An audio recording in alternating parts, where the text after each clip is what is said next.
The deep black of space stretched endless around the science ship Silent Wisdom. For 3 months now, the vessel had been moving through the outer edge of a small star system. The crew was tired. Survey work was boring, but it paid well, and someone had to do it. Zixthola sat at her scanner station, watching the same green lines move across her screen over and over. She was a Kethmori, with 4 arms and pale blue skin that showed her mood through color changes. Right now, her skin was a dull gray blue. That meant she was bored out of her mind. The star system they were checking had 9 planets. Nothing special about it. The star was yellow and middle-aged. 3 of the planets were too close to the star and too hot. 4 were too far away and too cold. 2 were in the middle zone where water could be liquid, but their first scans showed nothing interesting. Captain Velenith walked behind the scanner stations. His heavy footsteps made the metal floor ring softly. Anything new, Zixthala? Nothing, sir. Same dead rocks as yesterday. She tapped her screen with one finger. Wait, something changed on her screen. A small blip appeared near the 3rd planet. Then another. Then more. Zixthola sat up straight. Her skin shifted from gray-blue to bright yellow. That meant surprise. She ran the scan again. The blips were still there. Captain, you need to see this. Captain Velenith moved to her station. His 6 eyes focused on the screen. What am I looking at? Energy readings, sir. From the 3rd planet, Zixthala's voice was getting higher. Her skin was now bright orange. That meant excitement mixed with worry. These readings are not natural. The captain's breathing changed. He had 3 lungs, and when he was nervous, they made a whistling sound. Show me the full scan. Zixthala's 4 hands moved across her controls. The main screen at the front of the bridge lit up. It showed the 3rd planet in detail. What they saw made everyone on the bridge stop talking. The planet was covered in lights. Millions of them. They formed patterns across the surface that could only mean one thing. Cities. Huge cities that stretched across entire continents. By the ancient stars, whispered Science Officer Krenthal. Her voice shook. There's a whole civilization down there, but that was not the worst part. Zixthala ran deeper scans. The energy readings were massive. Bigger than anything they had ever seen from a single planet. The power output was 10 times higher than their own home world. 20 times higher than most advanced planets in the Coalition. Captain, Zixthala said, her voice now very quiet. There's more. She changed the scanner settings to look at the space around the planet. Dozens of objects appeared on the screen. Space stations, ships, mining operations on nearby moons. The whole inner part of the star system was full of activity. Captain Velenith made a low growling sound. That was how his species showed fear. How long have they been there? The energy patterns suggest maybe 200 years of space activity. But the planet shows signs of advanced civilization for much longer. Science Officer Krenthal stepped closer to the screen. Captain, this doesn't make sense. Our surveys show no record of this system having intelligent life. The Coalition has been mapping this area for 50 years. Then they developed space travel very fast, the captain said. His growling got louder. Too fast. Zixthala ran more scans. Each one made her skin change to darker colors. First orange, then red, then deep purple. Purple meant terror. Captain, their industrial output is beyond our measurement scale. They have structures in space that are larger than our biggest cities. And sir... double quotes, she paused. Some of these energy readings look like weapons. Very big weapons. The bridge became very quiet. Everyone knew what that meant. Any species that could build weapons that big, that fast, was dangerous. What else can you tell me about them? The captain asked. Zixthala worked her controls for several minutes. They call themselves humans. Their planet is the 3rd one from their star. They have spread to at least 4 other planets and dozens of moons in their system. Their population appears to be in the billions. Billions? Science Officer Krental made a choking sound. Most advanced species have populations in the millions. Even the Coalition's biggest worlds have less than 1 billion people. These humans are different, Zixthala said. Her skin was now so dark purple, it was almost black. Captain, I'm picking up transmissions from their planet. Thousands of them. All at the same time, they're talking to each other constantly. Captain Velenov walked to the main screen. He stared at the image of the human world. Send a message to Coalition Command. Full priority. Tell them we found something they need to know about right away. What should I tell them, sir? The captain was quiet for a long moment. Tell them we found a species that went from ground-bound to system-wide in less than 300 years. Tell them this species has weapons we can't fully measure and a population that's growing fast. Tell them. He paused again. Tell them we might have a problem. Zixthala sent the message. As she worked, she kept one eye on her scanners. The humans were still down there, building, growing, spreading. She had studied many alien species in her career. She knew the signs of a young, aggressive civilization. These humans had all those signs. But they also had something else. Something that made her skin stay that deep, dark purple. They had the energy signatures of a species that was ready for war. Big War. The message went out across space toward Coalition Command. It would take weeks to reach them. But when it did, Zixthala knew everything would change. The galaxy had been peaceful for a long time. Maybe too long. Now there were humans. And humans, it seemed, were very different from everyone else. The message from the Silent Wisdom reached Coalition Command on Zentari Prime 3 weeks later. The planet was the center of galactic government, home to over 50 different alien species working together. Its crystal towers reached high into the purple sky, and ships from across the galaxy came and went every day. Admiral Krendovik was eating his morning meal when the priority message arrived. He was a Vorthik, a species known for being warriors. His people had thick gray skin and stood over 8 feet tall. They had been the military backbone of the Coalition for 200 years. The message made him stop eating. He read it 3 times. Then he called for an emergency meeting. 2 hours later, the Coalition's top scientists and military leaders sat around a large oval table. The room had no windows. Screens covered the walls, showing data from the human system. Everyone looked worried. Show them what we know, Admiral Krendovik said. Dr. Yethmira stood up. She was the Coalition's top expert on alien civilizations. Her species, the Althan, were tall and thin with large heads. They were known for being very smart. 3 weeks ago, we received this data from a survey ship. What they found changes everything we thought we knew. The screens showed images of Earth and the human solar system. Cities covered the planet's surface. Space stations floated in orbit. Ships moved between planets like insects around flowers. This species calls itself human, Dr. Yethmira continued. They live on a planet they call Earth. The planet is 70% water, which is unusual. Most intelligent species come from drier worlds. General Pactor, a reptilian saurid, leaned forward. How long have they had space travel? Based on our analysis, less than 300 years. Maybe as little as 200. The room became very quiet. Every species in the Coalition had taken at least 1,000 years to develop space travel.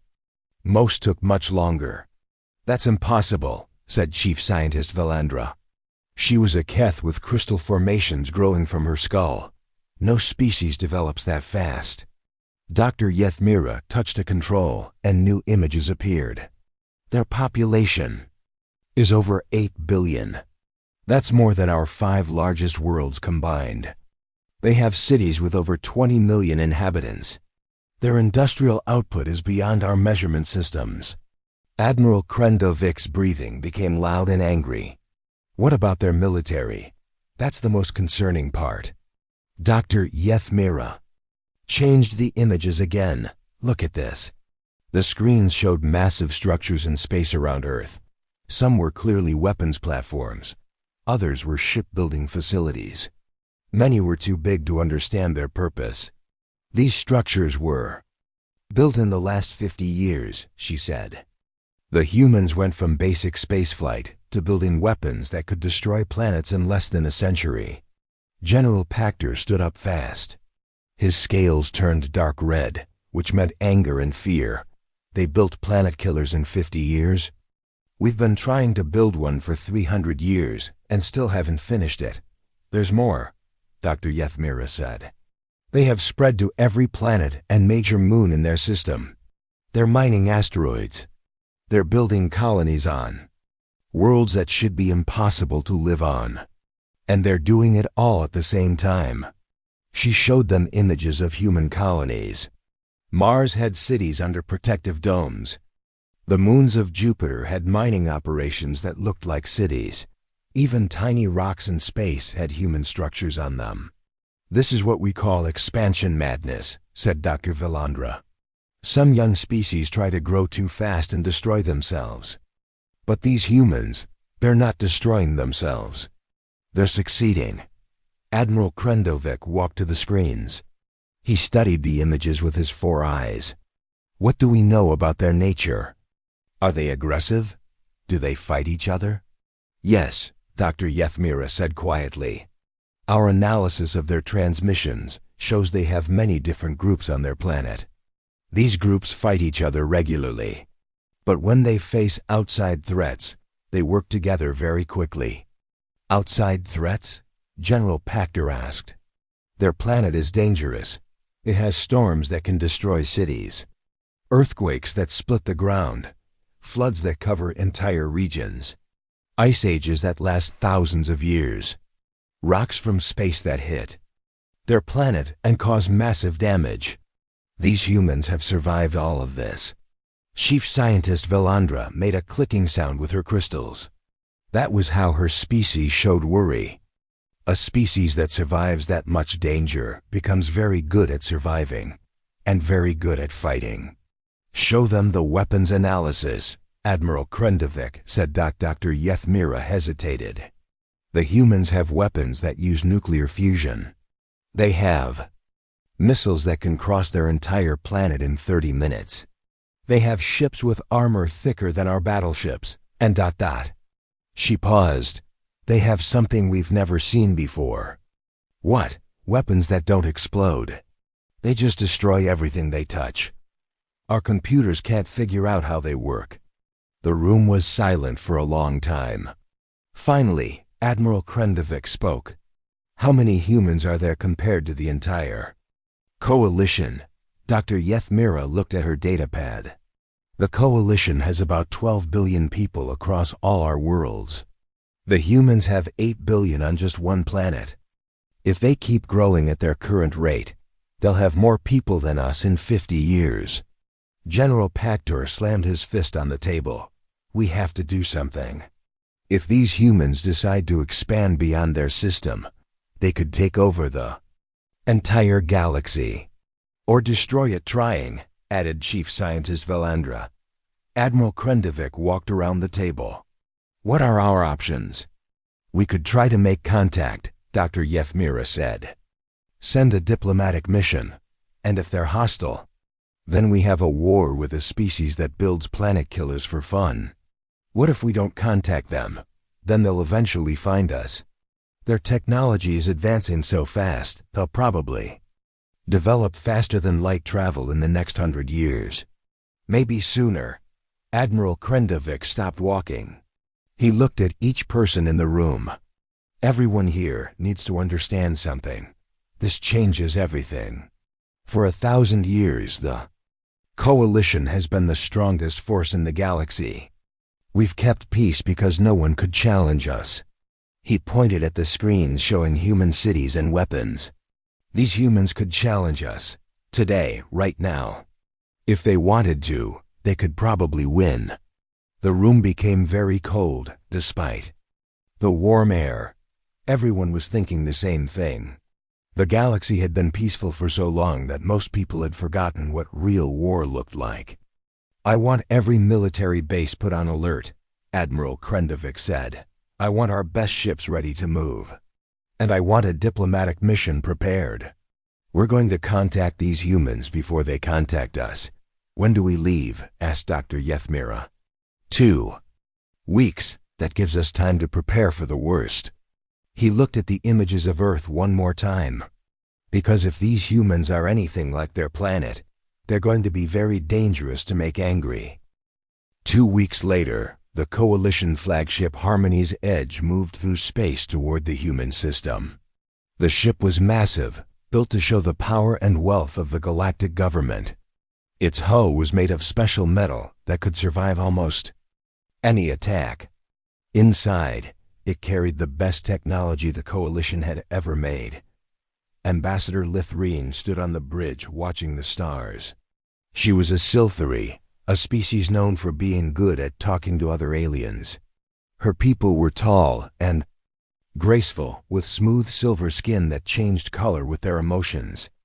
Right now, her skin was pale blue. That meant she was nervous. Captain Morthik sat in his command chair. He was also a Vorthik like Admiral Krendovik, but smaller and older.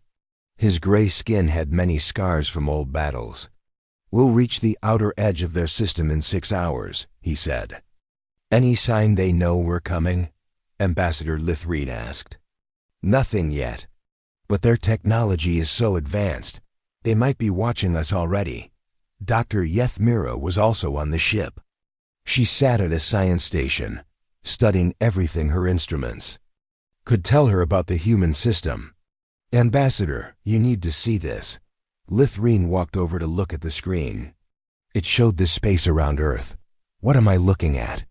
"Ships, hundreds of them. Maybe thousands." Dr. Yethmira pointed at small dots moving around the planet. "They're not just exploring their system anymore. They're patrolling it." Captain Morthik stood up. "Patrolling for what?" "For us, maybe," Dr. Yethmira said quietly. The bridge became very quiet. Everyone had hoped the humans wouldn't notice them coming. But if the humans were already watching space around their world, that plan was not going to work. "Should we turn back?" Captain Morthik asked. Ambassador Lithrine thought. For a moment, her skin turned darker blue. "No, we came here to make contact. If they're watching us, then they already know we exist. Running away now would make us look weak." "Or smart," the captain said. "Send the peace signal," the ambassador ordered. "All frequencies, mathematical sequences and universal symbols. Make sure they know we're not here to fight." The communications officer, a small green alien with 6 arms, worked at her station. "Signal sent, Ambassador." They waited. Space around them stayed empty and quiet. No answer came from the humans. Then everything changed. "Contact!" shouted the sensor operator. Multiple ships approaching fast. The main screen lit up with warning signals.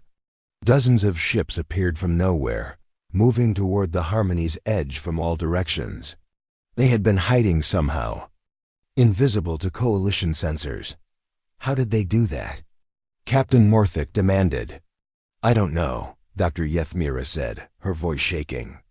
"Our sensors should have seen them coming from light years away. The human ships were nothing like Coalition vessels. Where Coalition ships were smooth and elegant, human ships looked rough and dangerous. They had thick armor and weapons that stuck out in all directions. They moved fast and turned quickly, like hunters circling prey. "They're surrounding us," Captain Morthik said. His hand moved toward the weapons controls. "Don't," Ambassador Lithrine said quickly. "We came here in peace. Let's see what they want." A new signal came through the ship's communications. It was a human voice, speaking in a language none of them had ever heard. Then the ship's computer translated it. "Unknown vessel, you are in Terran space. State your purpose." The voice was female and calm, but there was something hard in it. Something that suggested the speaker was ready for trouble. Ambassador Lithreen stepped forward. "This is Ambassador Lithreen of the Galactic Coalition. We come in peace, seeking diplomatic contact with your species." There was a long pause, then the voice came back. "Stand by." More human ships appeared, bigger ones this time. Some were the size of small moons. Their weapons were so large that the Coalition ships' computers couldn't figure out what they were supposed to destroy. "Ambassador," Dr. Yethmira whispered, "those ships could destroy our entire fleet." "I can see that," Lithreen replied, trying to keep her voice steady. Finally, the human voice returned. "Ambassador Lithreen, I am Admiral Sarah Chun of the Terran Defense Navy. You will follow our escort ships to Station Alpha for talks. Any attempt to leave or use weapons will be considered an act of war." "We understand, Admiral Chun. We will follow your ships." The human ships arranged themselves around the Harmony's edge. They moved in perfect formation, like they had practiced this many times. The Coalition ship was guided toward a massive space station near Earth. As they got closer, everyone on the FIO bridge could see just how big the human construction was. The station was larger than most Coalition cities. It had weapons that could probably destroy planets and docking bays that could hold hundreds of ships. "How long did it take them to build this?" Captain Morthic asked. Dr. Yethmira checked her instruments. "Based on the construction methods, maybe 10 years, 15 at most." "Impossible. A station this size should take 50 years to build."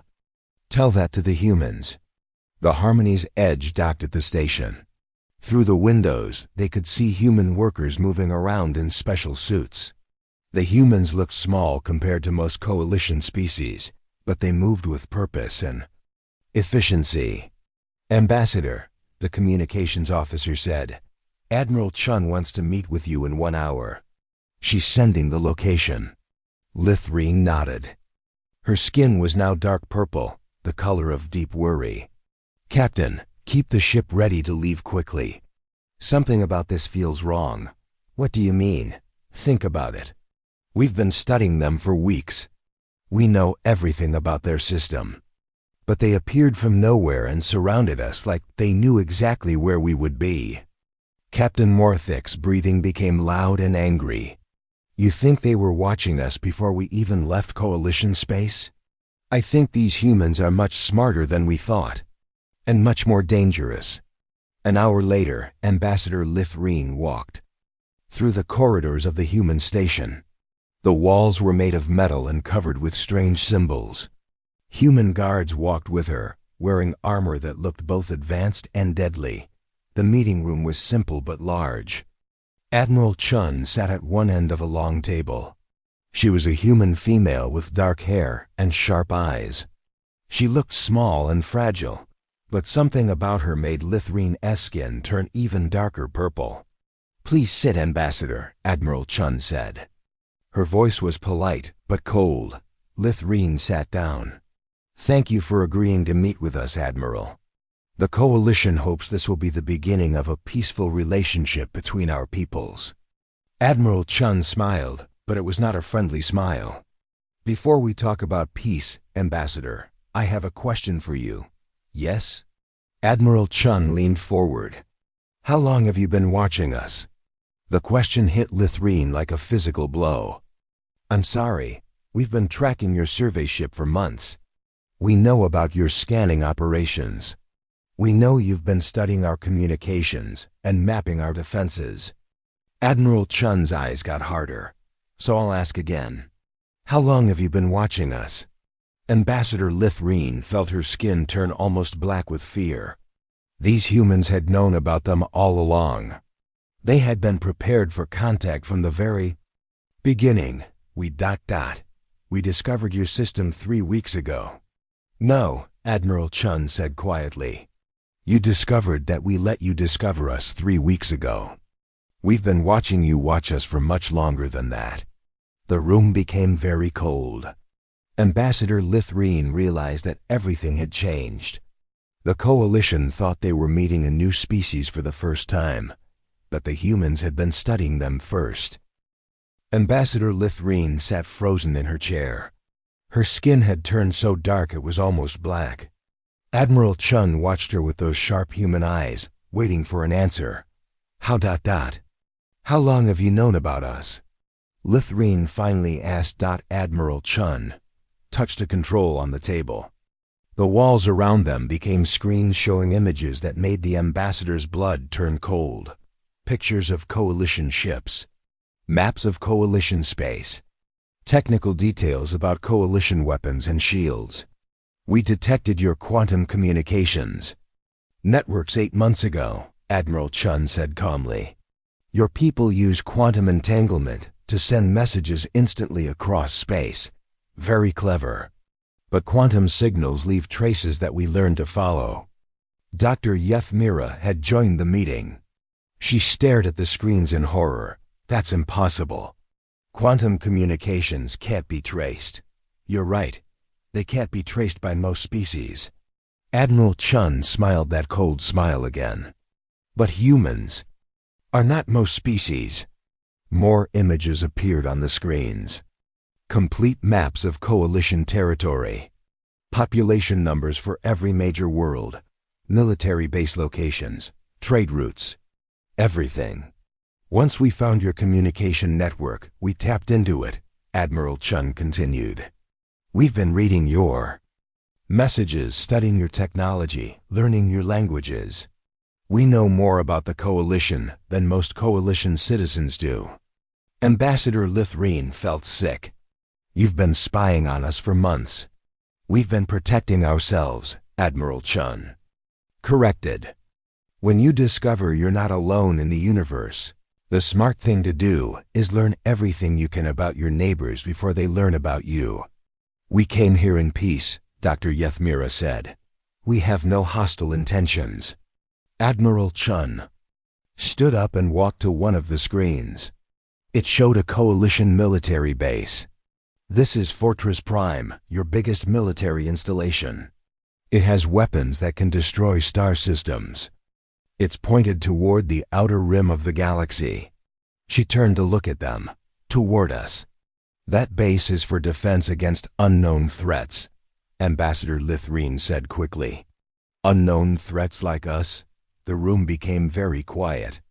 Both aliens realized they were trapped by their own words. Admiral Chun sat back down. Let me tell you what we learned about the Coalition. You have 12 billion people across 47 worlds. You've been the dominant power in this part of the galaxy for over 1,000 years. You have the strongest military, the best technology, and you're used to being in control. She touched another control. New images appeared. These showed human colonies and ships. Now let me tell you about humans. We have 8 billion people on one world, with colonies throughout our system. We achieved spaceflight 200 years ago. We built our first space station 150 years ago. We developed nuclear weapons 300 years ago and nearly destroyed ourselves with them twice. Dr. Yethmira leaned forward. You almost destroyed your own species? We almost destroyed our planet. Wars that killed millions. Weapons that poisoned our air and water. Plagues that spread across continents. Asteroids that hit our world and caused ice ages. Admiral Chun's voice stayed calm, but her eyes got harder. Humans have survived everything the universe has thrown at us, including ourselves. Ambassador Lithrine was starting to understand.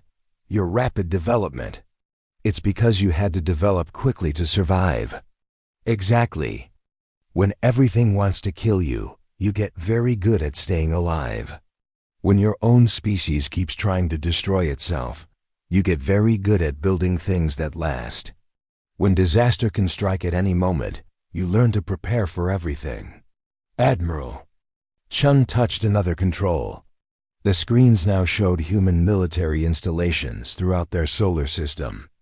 Weapons platforms around every planet. Ships patrolling every space lane. Defensive systems that covered the entire system like a giant net. This is what humans do, she said. We assume the worst and prepare for it. We expect attack and build defenses. We hope for peace but plan for war. But surely you don't think we would attack you, Ambassador Lithreen said. Wouldn't you? Admiral Chun looked directly at her. Your own reports say humans are dangerous. Your military is preparing for war with us right now. Your leaders are scared of us and want to do something about it before we become too strong. Both aliens stared at her. How could she know about classified coalition military meetings? We intercepted Admiral Krendovic's orders to put all coalition forces on alert, Admiral Chun said, answering their unspoken question. We know about the emergency meetings. We know about the plans to either make us submit to coalition authority or eliminate us as a threat. Dr. Yethmira's voice was very small.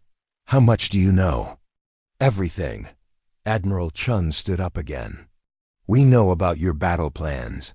We know which ships you'd send against us. We know your weapons capabilities and your shield frequencies.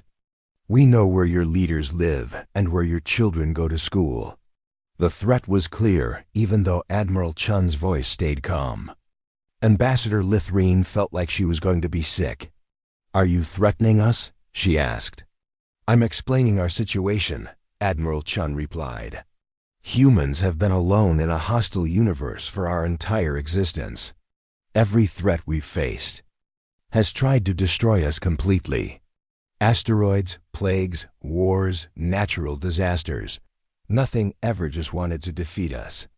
Everything wanted to wipe us out. She walked around the table. So when we discovered the coalition, we prepared for the worst. We assumed you would try to destroy us. And we got ready to destroy you first. But you don't have to, Ambassador Lithreen said desperately. We can work together. We can have peace. Admiral Chun stopped walking. Can we? Your people see us as a threat to galactic stability. They're right. We are a threat. We're a threat to any system that thinks it can control us. What do you want from us? Dr. Yethmira asked. Nothing, Admiral Chun said. We don't want to join your coalition. We don't want to follow your laws. We don't want your protection or your trade agreements. We want to be left alone to grow and develop as we choose. And if we can't agree to that? Admiral Chun smiled, but this time it was not cold, it was sad. Then we'll do what humans always do when something threatens our survival. We'll fight. And we'll win, because that's what we do. She touched the control again. The screens now showed something that made both aliens gasp in horror. Hundreds of human ships, much larger than anything they had seen before. Ships the size of small planets. Weapons that could crack moons in half. This is our real fleet, Admiral Chun said quietly. What you saw before was just our patrol ships. Our real military is hidden throughout the solar system, ready to launch. At any moment. Ambassador Lithreen stared at the massive ships. Each one could probably destroy an entire coalition fleet by itself. How many ships do you have? She whispered. Enough, Admiral Chun said. We've been building them for 50 years. Every time we saw a new threat, we built more ships. When we discovered the coalition, we built a lot more ships. Dr. Yethmira was shaking. This fleet could conquer the entire galaxy. Yes, Admiral Chun agreed. But we don't want to conquer anyone. We just want to survive. The question now is whether the coalition will let us survive in peace, or if we'll have to fight for our right to exist. She looked at both aliens. What you decide in the next few days will determine whether the galaxy stays peaceful or burns. In the biggest war it has ever seen. Ambassador Lithreen realized that everything had changed. The coalition thought they were meeting a primitive new species. Instead, they had found something much more dangerous. They had found humans. And humans, it seemed, were very good at war. 6 months had passed since the meeting between Admiral Chun and Ambassador Lithreen. The galaxy was a very different place now. On Zenthari Prime, Admiral Krendovik sat in the Coalition Emergency Command Center. The room was full of screens, showing star maps, ship positions, and status reports. His gray skin looked older and more tired than before. "Report," he said to his aide. 17 more worlds have signed defense agreements with the humans, the aide replied. That makes 43 coalition members who now have human protection packs. Admiral Krendovik made his species' growling sound of anger. "They're stealing our allies. Sir, the smaller worlds say they feel safer with human protection. The humans respond to threats much faster than we do." It was true. The humans had done something the coalition never expected. Instead of trying to conquer territory, they had offered protection to anyone who wanted it. Small worlds that had always been ignored by the big coalition powers suddenly found themselves with the most advanced military in the galaxy watching over them. "What about our military buildup?"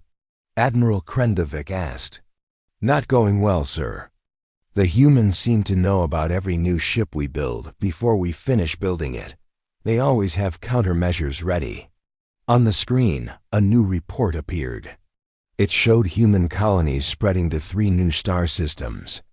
They weren't asking permission from the coalition. They were just expanding wherever they wanted. "Sir," another aide said urgently. "Priority message from the Outer Rim.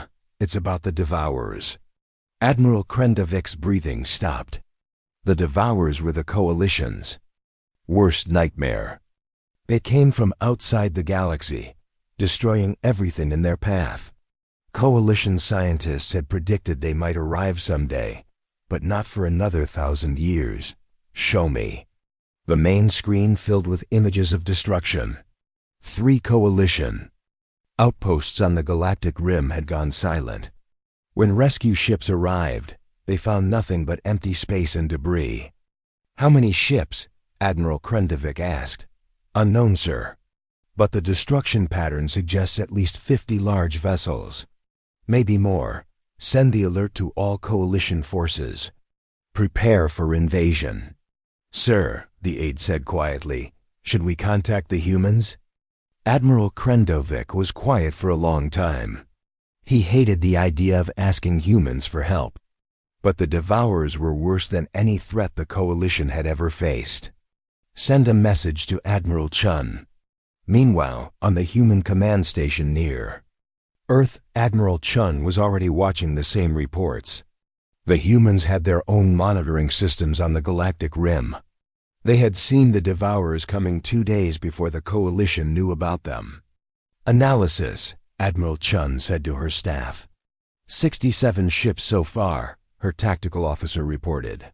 Each one is about the size of a small moon. Their weapons can destroy planets. Their hulls are stronger than anything we've seen. Estimated time to reach coalition core worlds? 6 months if they maintain current speed. Admiral Chun nodded. Time to reach human space? 8 months. That gives us time to prepare. Her communications officer looked up from his station. "Admiral, we're receiving a message from Coalition Command. Admiral Krendovik wants to speak with you. Put him through." The screen showed Admiral Krendovik's worried face. He looked like he had not slept in days. "Admiral Chun," he said formally, "I assume you're aware of the situation on the rim." "We are. We've been tracking the Devourers for 48 hours.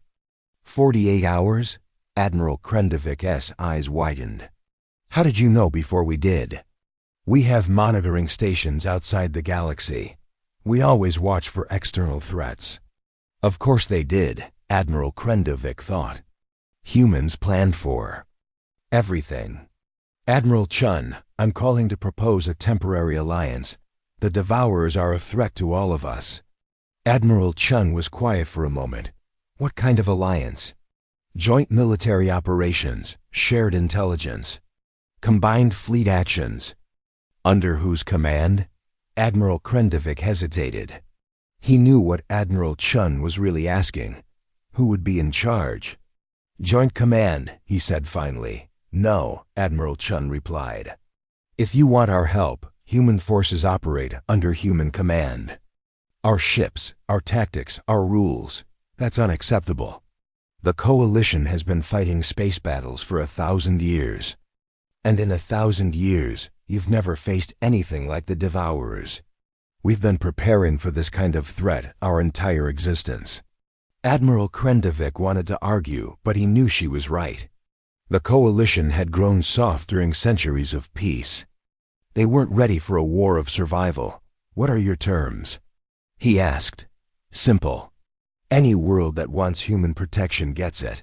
No questions about their Coalition membership. No interference in how we conduct military operations. And when this is over, you recognize human sovereignty over any territory we claim. It was a hard bargain, but Admiral Krendavik had no choice. Agreed. 3 weeks later, the first battle with the Devourers began near the Kethara system. The Coalition sent their best fleet, 200 ships led by Admiral Krendavik himself. They expected to meet the human fleet there and fight together. Instead, they found the battle was already over. Debris from 67 Devourer ships floated in space around Kethara. The human fleet hung motionless nearby, almost undamaged. Admiral Chun, Admiral Krendavik called over communications. What happened here? We handled it, she replied simply. How? Our intelligence said the Devourers were unstoppable. They were, against normal ships. But we don't build normal ships. Admiral Krendavik looked at the human vessels through his viewing screen. They still looked rough and brutal, but now he could see details he had missed before. Their hulls weren't just thick armor. They were covered in weapon systems he didn't recognize. Their ships moved in ways that seemed to ignore the laws of physics. How long did the battle last? He asked. 14 minutes. 14 minutes? You destroyed 67 planet killers in 14 minutes? Actually 12 minutes. The last 2 minutes were cleanup. Admiral Krendavik felt his species' fear response kick in. His breathing became rapid and shallow. How? We've been preparing for something like the Devourers for 200 years. When you expect the worst possible threat, you build weapons to handle the worst possible threat. Admiral Chun's image appeared on his screen. She looked calm, like she had just finished a routine training exercise. Admiral Krendavik, there are no more Devourers in this sector. Our scouts report the threat has been eliminated. All of them? All of them. Our deep space forces intercepted the main fleet 6 hours ago. The Devourer invasion is over. The Coalition fleet hung in space, watching the debris of an enemy they had thought would destroy the galaxy. The humans had defeated them so easily. It seemed impossible. What happens now? Admiral Krendavik asked. Admiral Chun smiled. Now you learn to live in a galaxy where humans are the strongest military power. Some of your people will hate that. Others will be grateful for the protection.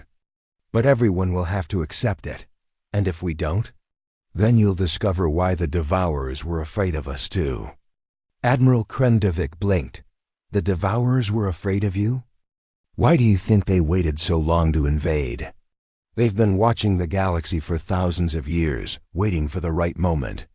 But when humans developed faster than light, travel and started building real warships, they knew their time was running out. This invasion wasn't aggression. It was desperation. Admiral Chun's image faded, but her voice remained. The galaxy is safe now, Admiral. Safer than it's ever been. Because the most dangerous thing in it is on your side. As the Coalition fleet turned for home, Admiral Krendavik realized the truth. The galaxy had not been saved by the Coalition's 1,000 years of experience. It had been saved by 200 years of human paranoia and preparation. The species that everyone had feared would destroy galactic peace had instead become its ultimate guardian. And they had done it in the most human way possible, by assuming everything wanted to kill them and building weapons to kill it first. The galaxy was safe, but it would never be the same again.